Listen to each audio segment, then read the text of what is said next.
Bakun sebagai Ketua Komisi 11 akan menyampaikan beberapa hal dari hasil berdiskusi dengan Pak Presiden.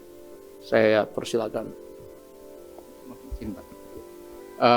Hasil diskusi kami dengan Pak Presiden, kita akan tetap mengikuti undang-undang bahwa PPN akan tetap berjalan sesuai jadwal waktu amanat di undang-undang, yaitu 1 Januari 2025, tetapi kemudian akan diterapkan secara selektif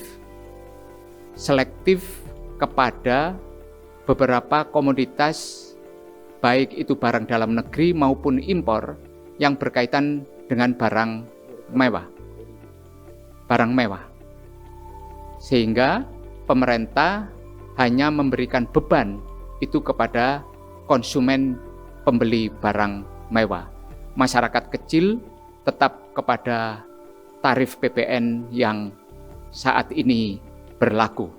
Sehingga nanti tidak berlaku lagi, rencananya masih dipelajari oleh pemerintah, dilakukan pengkajian lebih mendalam bahwa PPN nanti akan tidak berada dalam satu tarif.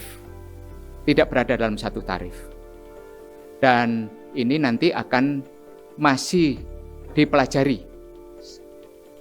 Masyarakat tidak perlu khawatir karena ruang lingkup mengenai kebutuhan barang pokok, kemudian jasa pendidikan, jasa kesehatan, kemudian jasa perbankan yang berkaitan dengan hal-hal yang bersifat pelayanan umum, jasa pemerintahan, tetap tidak dikenakan PPN.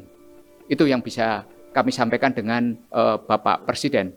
Bapak Presiden juga berusaha menertibkan banyak urusan yang berkaitan dengan hal-hal ilegal, sehingga akan menambah penerimaan negara yang selama ini tidak terdeteksi. Itu yang bisa kami sampaikan. Terima kasih.